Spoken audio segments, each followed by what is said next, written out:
Section 469 says that any activity that generates a passive loss, that passive loss can only offset passive income or gain on sale from a passive activity.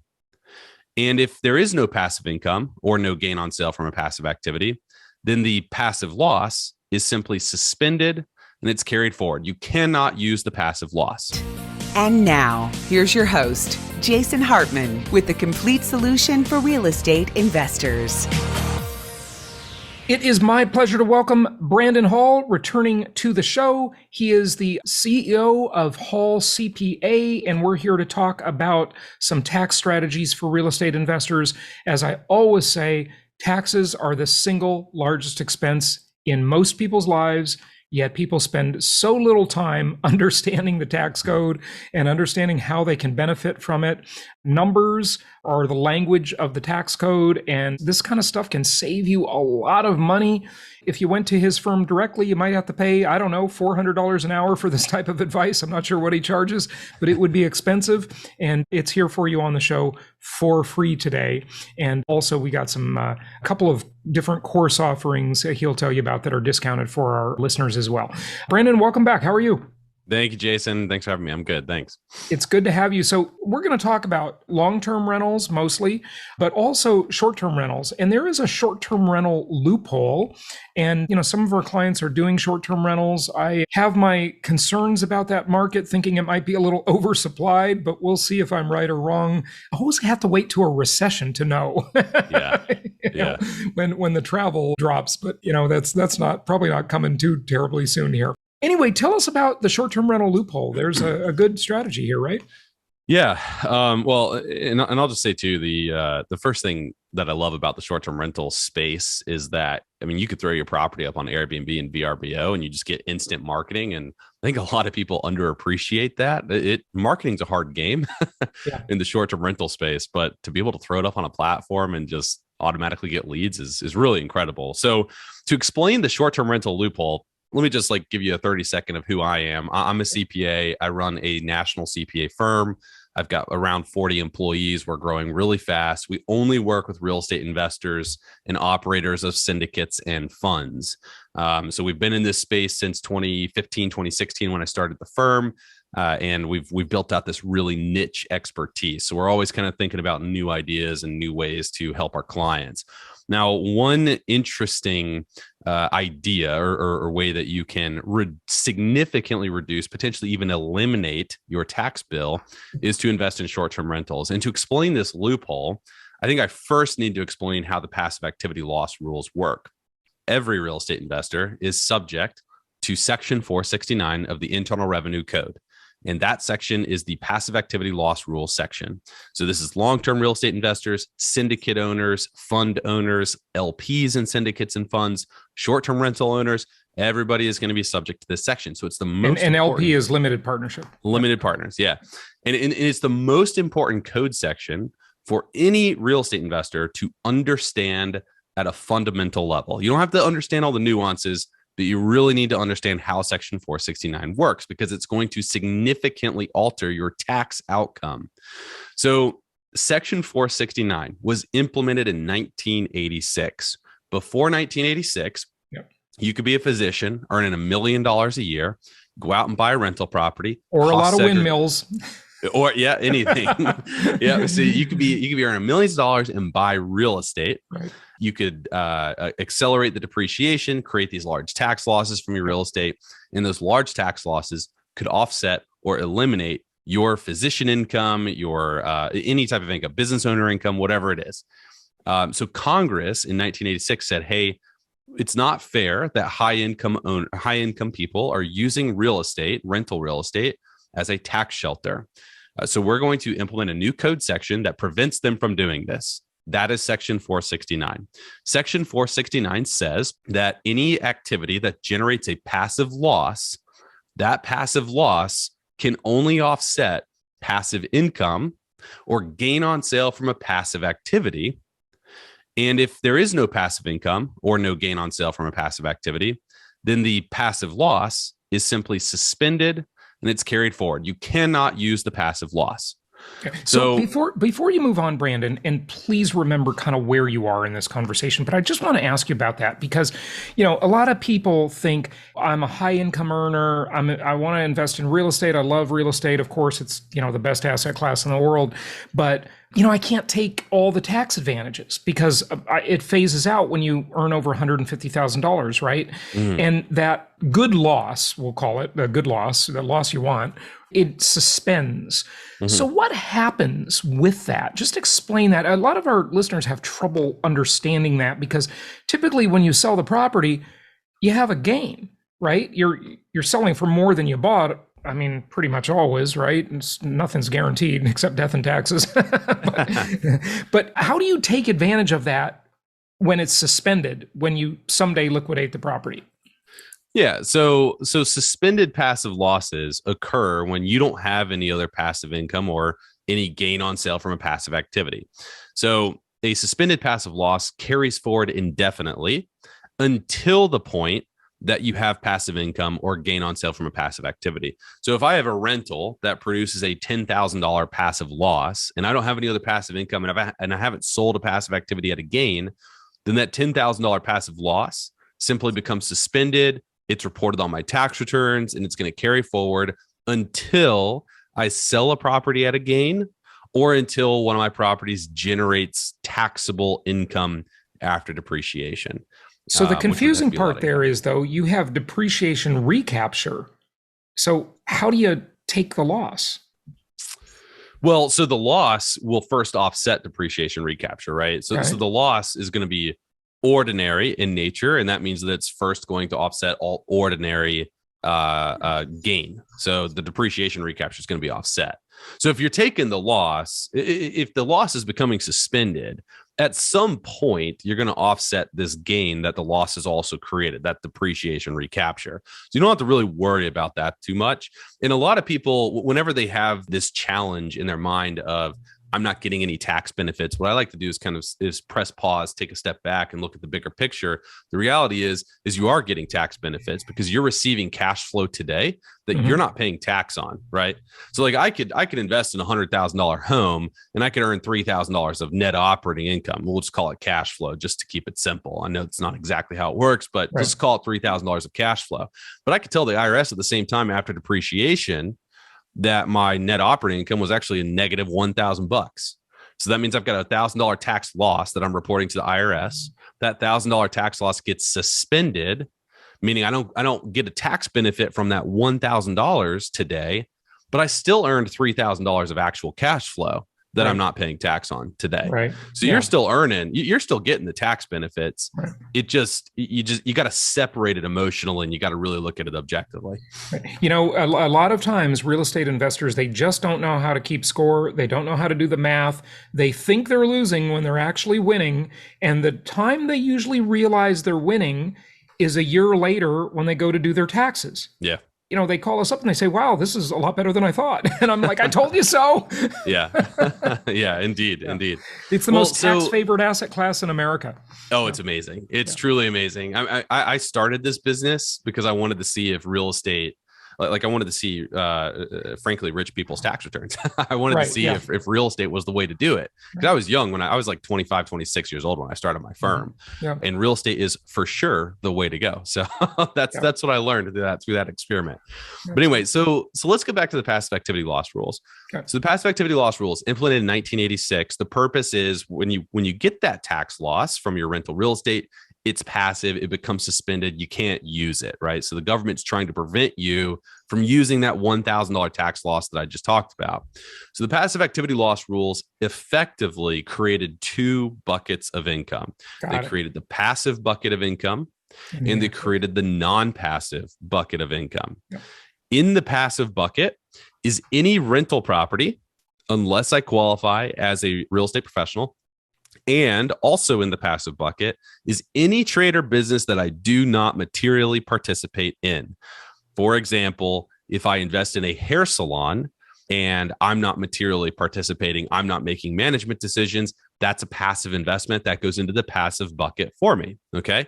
So in the passive bucket are all rentals and any business that I do not materially participate in.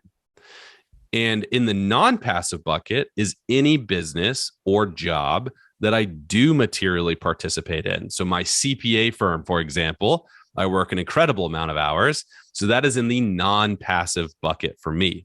If I had a W-2 job, that would be in the non-passive bucket for me. And these rules say that if you have passive activities, losses from things in the passive bucket, you cannot jump those losses out of the passive bucket and put them into the non-passive bucket. That's what these rules say. So these rules basically segregate your activities, and they essentially trap passive activities inside the passive bucket, and you can't jump passive activities out of the passive bucket and into the non-passive bucket. And that's bad because my W-2 income, my CPA firm income, is the income that I want to offset with rental real estate losses, right? That's the high dollar income there. So I want to be able to move my rental real estate out of the passive bucket and put it into the non-passive bucket so that when I do generate that $1,000 tax loss, I can immediately claim it against my CPA firm income. And you can do that jump. So I can jump my activities out of the passive bucket and into the non-passive bucket if I qualify for exceptions under the passive activity loss rules. So it sounds like most people then want to be able to do that jump, right? They want to move that deduction from passive to active because they're working a day job and they've got active income, right? Yes, you don't have to, but it's tax optimal. If you want to optimize your financial position, you need to jump your activities out of the passive bucket and into the non-passive bucket. And here's why. Well, before you go on though, sure. Is that true of everybody, or would Everybody. a wealthy retired person who's got a big real estate portfolio just want to leave it alone and not make that jump? You know, they're not working, right? Good question. Great question. So if I have a large real estate portfolio and some of the portfolio is generating passive income, some of the portfolio is generating passive losses, and maybe I don't have that much non-passive income, then I don't need to worry about this, right? Because my rental portfolio in and of itself is going to offset each other in most cases. Right. I'll have real estate producing losses, real estate producing income. But for most people listening, when we say losses in income, we mean taxable. So this is after depreciation. Very key to understand. Most real estate is going to produce net operating income, positive cash flow, while simultaneously producing a tax loss. Got it. Okay, so most people want to make the jump. Go ahead now. Most people want to make the jump, and you want to make the jump because think of it like this, right? Over the past year over year, our inflation rate is like 8%. So if I have $10,000 of suspended passive losses that I cannot use, the buying power or the tax benefit there has reduced by 8% every single year. Inflation chips away at my suspended tax losses. That's the key. So I want to be able to use my suspended tax losses, or really my tax losses from rental real estate. I want to use them immediately to protect my tax benefit that's embedded in those tax losses from being eroded from inflation. So it's all an inflation game. It's just like, a dollar today is worth more than a dollar tomorrow. I have a dollar in my pocket, a cold hard dollar in my pocket. I go to the store to buy a half gallon of milk. It's $2, right? Well, I guess I have $2 in my pocket. So it's a $2 half gallon of milk. For whatever reason, I said, I'm not going to buy it today. I go home, I wash my jeans. A year later, I come back. I'm going to the back of the store to buy that $2 gallon of milk. And then I realize, it's $2.06. I reach into my pocket to see how much money I have. I still have the $2. Yeah. But now I need to come up with an extra. Don't 6 worry, cents. my audience understands that right. one. Right. So but what people don't understand. So most people understand that concept. Most people understand don't leave money in a savings account, right? Because you're earning 0.5% while it's getting eroded by 8% inflation. Most people understand that, but then they always get all confused about cost segregation and bonus depreciation, these tax losses that get suspended. They think it's not a big deal, but the same thing is happening with your rental real estate. You want to move the deduction forward and take it as soon as you can. Because exactly. Money today is better than money tomorrow. We get it. Exactly. So what's the loophole though? Tell us about the loophole. All right. So we just kind of talked about the two buckets of income and how you want to move everything into the non-passive bucket if you can. There's 3 exceptions to the passive activity loss rules that allows long-term real estate investors to jump from the passive bucket to the non-passive bucket. One of those is real estate professional status, Yep. which has been talked about a lot, and I'm happy to talk about here. Sure. One of them is the $150,000 rule, where if your income exceeds 150K, you can't take your passive losses. And then another one is just simply selling your passive activities at a gain. So if you do any one of those three, you can move your activity over to the non-passive bucket, which is good. Okay. The fourth rule, or the fourth exception that very few people talk about, is investing in short-term rentals. And the reason that this is incredible is most people have to qualify as a real estate professional in order to move the activity into the non-passive bucket. So most people have to hit the 750-hour test. They have to spend more time in real estate than they do anywhere else. They have to qualify as a real estate professional. Those are the two tests. And they have to have the 500 hours. material participation hours as well. That's on top of it. Yeah, exactly. So 750 But that's part hours, of the 750, just so people know. It's part of the 750. But the key with the real estate professional status is that you have to spend more time in real estate than you do anywhere else. So if I have a full-time W-2 job, I am not going to be able to qualify as a real estate professional. The tax court's not going to buy it. The way to do this is have a non-working spouse or a part-time spouse that could be the qualifier. But anyway, Let's not go down that rabbit hole. Folks, I've done many other shows on real estate professional. You can go to jasonhartman.com, look them up. And Brandon, I'd love to have you back to discuss that more. Sure. But that's one way, real estate professional status, right? Well, the key that I'm trying to explain with this is the more time in real estate than anywhere else. Yeah. Because a short-term rental is not a rental activity. Right. I just did air quotes for everybody listening. A short-term rental is not a rental activity under Section 469. And Section 469 says all rental activities are passive unless you qualify as a real estate professional. Yeah. So what people think is a short-term rental requires real estate professional status as well. But in reality, it does not. Yeah. Because only rental activities are passive unless you qualify as a real estate professional. Short-term rentals are not rental activities. So if I invest in short-term rentals, I don't have to worry about real estate professional status. Right. All I have to worry about are those material participation tests that you just brought up. And there's 7 of them. And I'll run through the top 3 real quick because it's really important to understand. Because I'm about to ask you, if you have a manager for your short-term rental, is that going to disqualify you? Go ahead. If you have and we can talk about that. Yeah. But the key is the key to understand is that I could have a W-2 job. I could have a full-time job and no spouse. Yep. Real estate professional status is off the table for me because I can't spend more time in real estate than my W-2 job. Yep. But I can invest in short-term rentals. And I don't have to worry about spending more time in real estate than I do anywhere else. I can have a W-2 job. I can invest in short-term rentals. I can cost seg, bonus depreciate it, and I can take my tax loss from my short-term rentals against my W-2 income. I don't have to jump through any other hoops. I do have to materially participate. That's the loophole. The loophole is that I don't have to worry about the higher standards of real estate professional status. Yeah, that's great. But what are those top 3 material participation tests of the 7? So to materially participate from easiest to hardest, the top 3 tests, there's 7. You only have to meet 1, but the top 3, your participation is substantially all of the participation. That means that I self-manage, I turn the unit myself, I pretty much do everything myself, right? Mm-hmm. But the cool thing here is that in theory, and I'll say in theory, don't take this for my word for it, but in theory, I could spend 40 hours a year managing my short-term rental and I can materially participate as long as nobody else touches it. The bar is really low. That's the point. So the first test is my participation is substantially all the participation. The second test is I spend 100 hours and more than anyone else. So if my cleaning crew spends 102 hours, then I need to spend 100 hours and more than them. So 103 hours, right? So that's the second test. The third test is that 500-hour test that you mentioned. Yeah. That's tough. That's going to be hard for most people listening. It's a lot easier than you think because what we've seen a lot of our clients do is actually start self-managing their rentals with the software that's out there today. You can do it. Right.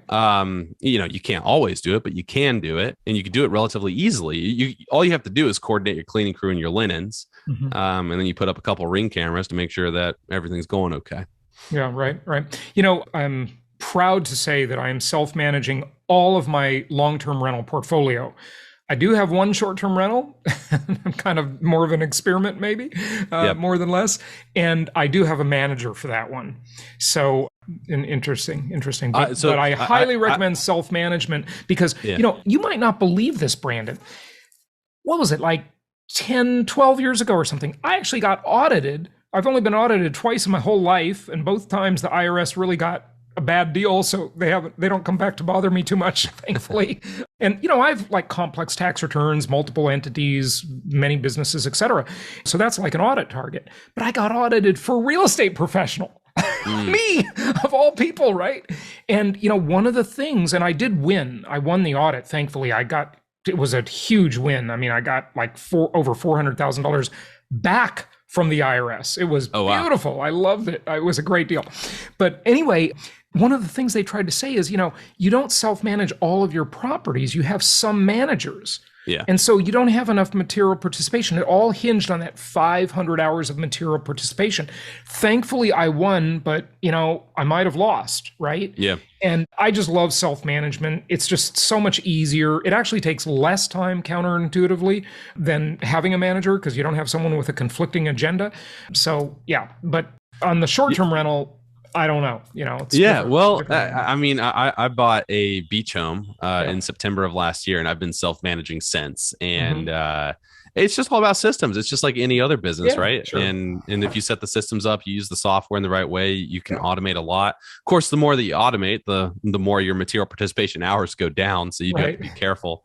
Yeah. But you can totally self-manage. And at the beach, I mean, these management companies take 15, 20%.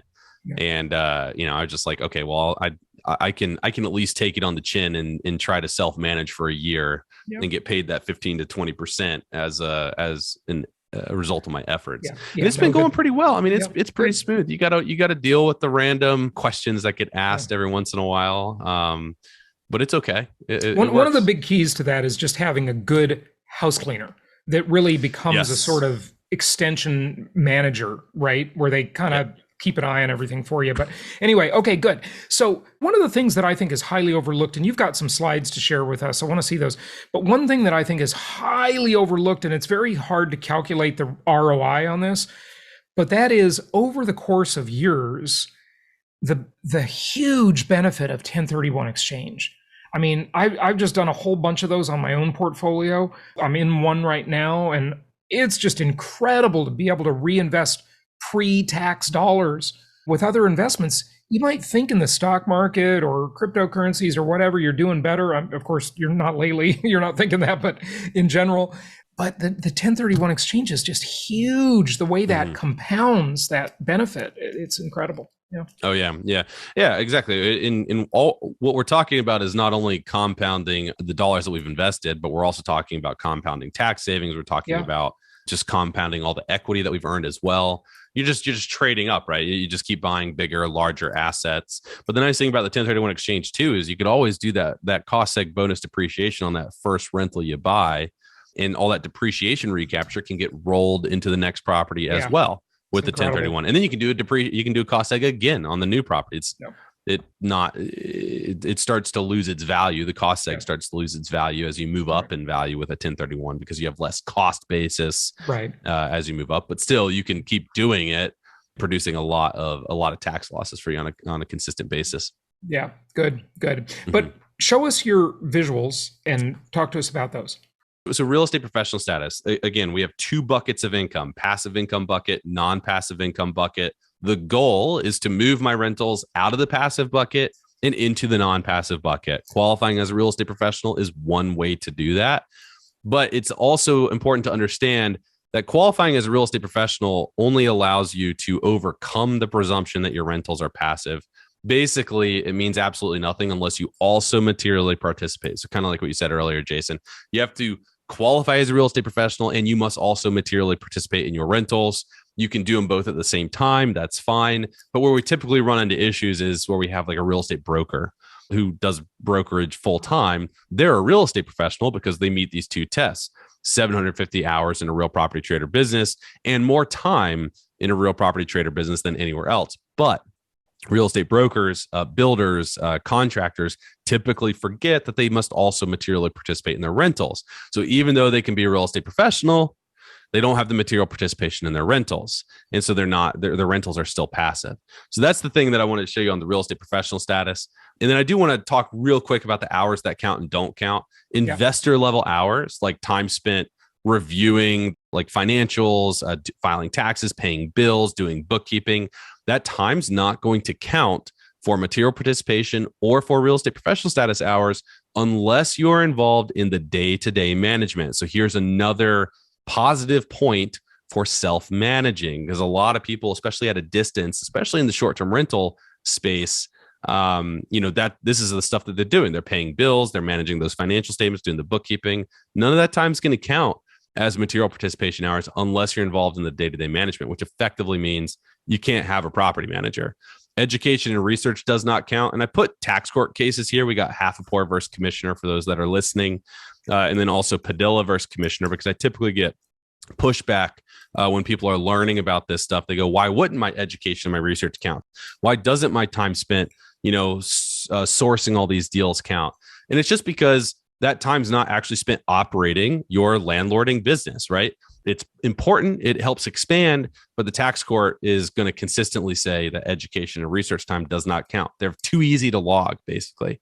And then your travel time could potentially count, could potentially not count, depending on the facts and circumstances. If the travel is all local, like it was in Lay versus Commissioner, then you have a good chance of your travel time, local transportation time counting. If you have to travel an hour and a half to your short-term rental or to your property, and you're doing that a handful of times a year, then that travel time is not going to count as real estate professional status hours or material participation hours, as we found out in Lucero versus Commissioner, which was a tax court case in 2021. I want to hit the excess business loss rules. So I feel like a lot of people are unaware of the excess business loss rules, but it's really important to understand these rules, because everything we're talking about is trying to accelerate the losses from my rental real estate activities. But the reality is that if my only business is being a landlord, then my losses are going to be capped going forward. So starting in 2021, on your 2021 tax return, these rules came into place. Basically, what they say is any loss in excess of business income is called an excess business loss. And you can claim up to $250K of that if you're single, $500K of that if you're married filing joint, but anything in excess of that is suspended. And you could take it next year, right, as a net operating loss, or any future year as a net operating loss. So let me break that down. So if I have $0 of business income, so let's say I don't run a CPA firm and I'm just a W-2 employee, I have $0 of business income. I am married, so I can claim a $500,000 tax loss from my rental real estate activities. So if I go and buy a couple short-term rentals and I cost segregate them and they produce a $700,000 tax loss, and I'm non-passive. If you're passive, this doesn't matter. This is only for the non-passive. So $700,000 tax loss. I'm non-passive in those short-term rentals. I can only claim $500,000 of it today, because I'm capped due to these new rules. So these rules came into effect in 2021. The remaining $200,000 in this scenario is carried forward to next year, where I can claim it next year potentially as a net operating loss. Really critical to understand, because I see a lot of our clients continuing to buy these multi-million-dollar buildings, continuing to go through these cost seg studies, continuing to generate large losses from their rental real estate activities.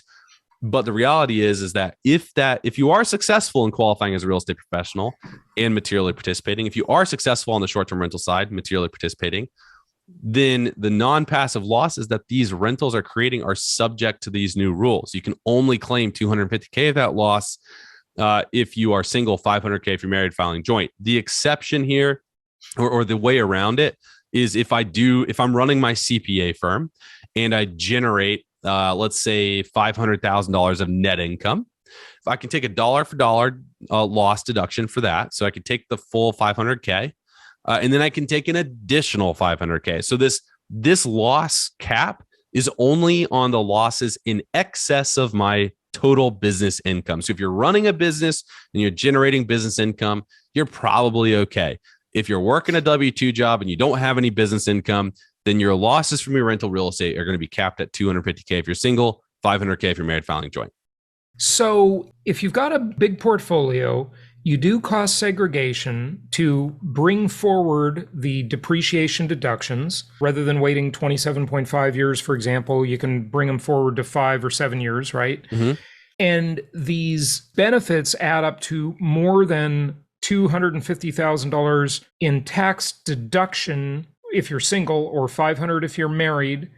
Then you can take that each year, though. Say you've got $1 Mm-hmm. million in accelerated, if you will, I know it's not the exact right term, but depreciation, right? Because that's Yeah. the old system. But you can take them over the next 4 years, right? Like a single person with $1 million, 250 a year, right? Yes.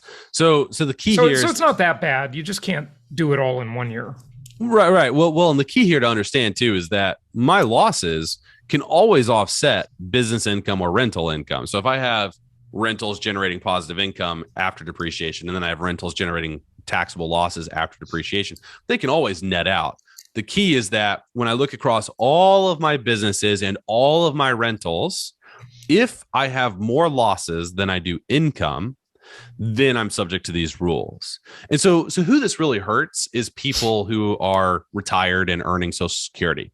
This hurts people that have large capital gains in the stock market, for example, and they're trying to liquidate their positions. This hurts people with high W-2 incomes. It's not going to hurt people that are running businesses, because I can always offset my business income, and then these rules start kicking in. It's for people that don't have business income that are going to get hosed by these rules. Yeah. Okay. All right. Good.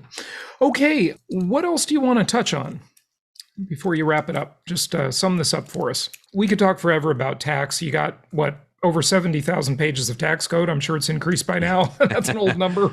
But Yeah. I mean, I think a lot of people were very scared about the Biden tax plan, and it's starting to get kicked around again in Congress. But the general consensus is that it's not going anywhere. So you can kind of just take a big sigh of relief. Although the final plan that eventually got voted down didn't really have a whole lot in there to concern real estate investors as it was. So a lot of talk, not a lot of action. I mean, that's pretty much it. I mean, look, if you're a real estate investor, you really have to know the passive loss rules. You really do. Everything that I just described, we have a lot of content on it. We have a Facebook group. We have courses that can educate you on it top to bottom.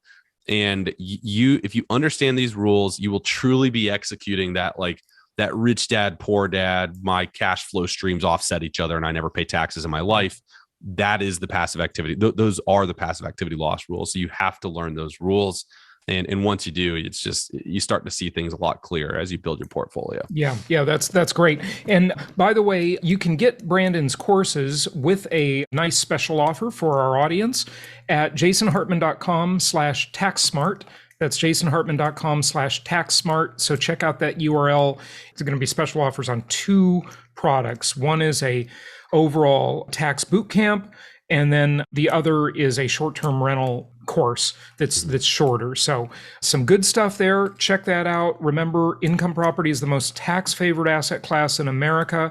And kind of what you alluded to about the Biden plan, it's always been this sacred cow, right? They just don't mess with it too much. I mean, I guess probably the biggest change was the Reagan reforms of 1986 that you mentioned at the beginning. But overall, there's just so much power and so many lobbyists and so many politicians that benefit from these tax benefits that they're not going to take them away too easily, folks. So it's a great asset class. Brandon, thank you so much for joining us. We really appreciate it. Appreciate your insights. Thank you. Thanks, Jason, for having me on.